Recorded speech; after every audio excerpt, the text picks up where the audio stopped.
Bonjour à tous. Aujourd'hui, on va plonger dans les coulisses de l'ingénierie de GEMAS 4. L'idée, c'est de comprendre le véritable tour de force technique. Comment on arrive à faire tourner une intelligence artificielle de pointe, non pas sur des serveurs surpuissants, mais directement sur un ordinateur portable, comme celui qu'on a tous. Alors voilà la question fondamentale. C'est le défi d'ingénieur. Comment on prend toute la puissance de calcul d'un data center et on la fait rentrer dans la boîte limitée qui est un laptop? C'est la mission que s'est fixée l'équipe de GEMA 4 et c'est exactement ce qu'on va décortiquer étape par étape. Voilà notre mission. Le cahier des charges est clair. Déployer GEMA 4 sur du matériel standard. Et ça veut dire qu'on se bat sur deux fronts. D'un côté la puissance, mais surtout l'efficacité.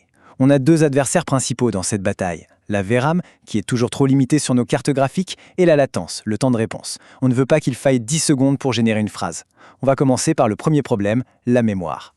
Ok, premier obstacle, et c'est un mur en béton, la mémoire.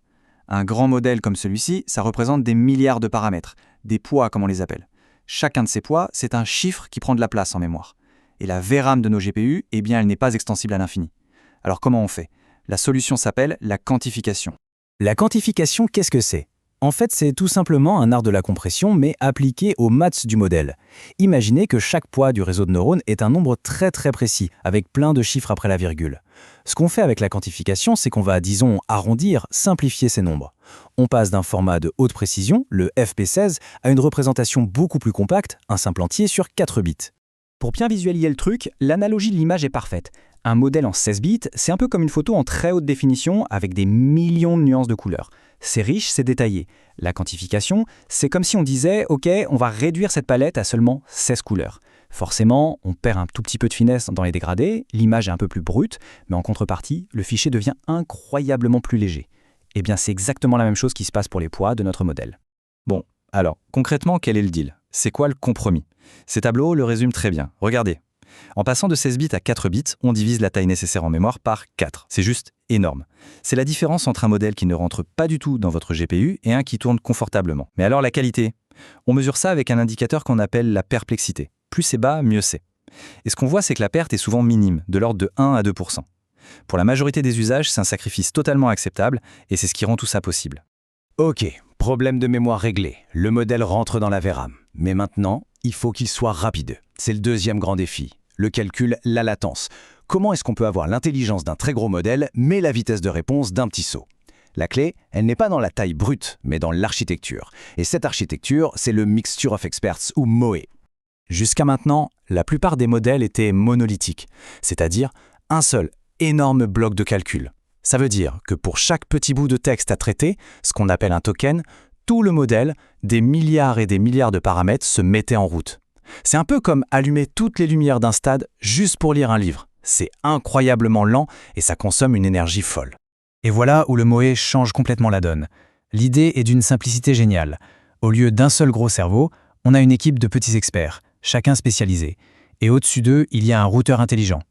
Quand une requête arrive, le routeur l'examine et dit « Ah, ça c'est une question de code, je l'envoie à l'expert en code. Ah, ça c'est de la poésie, je l'envoie à l'expert littéraire. » Du coup, à un instant T, seule une petite partie du modèle est active. L'économie en calcul est colossale. Et c'est ça, le fameux secret de GEMA 4. Le modèle a beau avoir 26 milliards de paramètres au total dans sa bibliothèque de connaissances, à chaque instant, pour traiter un token, il n'en active qu'environ 4 milliards. C'est ce qu'on appelle les paramètres effectifs. C'est pour ça qu'on parle d'un modèle E4B. On a la connaissance d'un modèle de 26 milliards, mais la vitesse d'un modèle de 4 milliards. C'est le meilleur des deux mondes. Bon, récapitulons. Le modèle tient en mémoire, il est rapide, on a presque tout. Mais il reste un dernier problème, et il est absolument crucial pour que le modèle soit vraiment utilisable, c'est la cohérence sur la durée. Comment on s'assure qu'après 50 messages, il se souvient encore de la première instruction? C'est ce qu'on appelle la dérive de contexte, le context drift. On a tous déjà vécu ça, non? On discute avec un chatbot, on lui donne une consigne très claire au début, et 20 messages plus tard, il a complètement oublié. C'est hyper frustrant. Mais il faut comprendre que ce n'est pas un oubli, comme pour un humain, c'est une dégradation purement mathématique. Il faut en comprendre les causes pour la corriger. Alors, d'où vient cette dérive? En gros, il y a 3 coupables principaux. D'abord, ce qu'on appelle le cache KV, c'est un peu la mémoire vive du modèle pendant la conversation. Elle peut tout simplement saturer. Ensuite, il y a la dilution de l'attention. Avec un très long texte, le modèle finit par ne plus savoir ce qui est vraiment important. Et enfin, et ça c'est lié à notre première étape, la quantification. Toutes les petites erreurs d'arrondi qu'on a introduites, même si elles sont minuscules, elles peuvent s'additionner au fil d'une longue conversation et créer une sorte de bruit de fond mathématique qui finit par faire complètement dérailler le raisonnement du modèle. Face à ça, comment Gemma 4 fait pour garder le cap?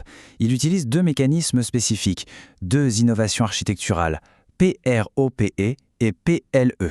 Inutile de retenir les noms, mais il faut comprendre l'idée. Voyez-les vraiment comme des encres ou des marque-pages qu'on insère dans le texte. Ces techniques aident le modèle à garder une notion très précise de la position de chaque information dans la conversation. Cette info vient du début, celle-ci du milieu. Ça empêche l'attention de se perdre et ça stabilise le modèle, même sur des milliers de tokens. Ce qui est fascinant avec Gemma 4, c'est que ce n'est pas juste une solution au problème d'aujourd'hui. Son efficacité, cette combinaison de taille compacte et de vitesse, ça ouvre la porte à une toute nouvelle façon de penser l'architecture des systèmes d'IA. Et c'est ça, la vision du futur qu'on va explorer maintenant. Voilà l'idée. C'est ce qu'on appelle les workflows agentiques. Au lieu d'avoir un seul méga-modèle qui essaye de tout faire, on utilise un modèle efficace et intelligent comme Gemma 4, comme un chef d'orchestre, un hyperviseur. Il reçoit une tâche complexe, par exemple, organise-moi un voyage. Il ne fait pas tout lui-même. Il analyse, décompose le problème en sous-tâches, rechercher vol, trouver hôtel, proposer activité, et il distribue chaque mission à un petit micro LLM ultra spécialisé et très rapide.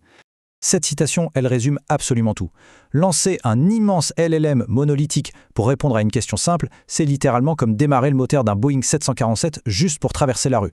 C'est un gaspillage monumental de ressources, de temps et d'énergie. L'approche avec des agents, c'est infiniment plus logique, plus efficace et plus économique. Et c'est pour ça que c'est très probablement l'avenir de l'IA en production. On parle de systèmes d'IA composés. Pourquoi? C'est simple.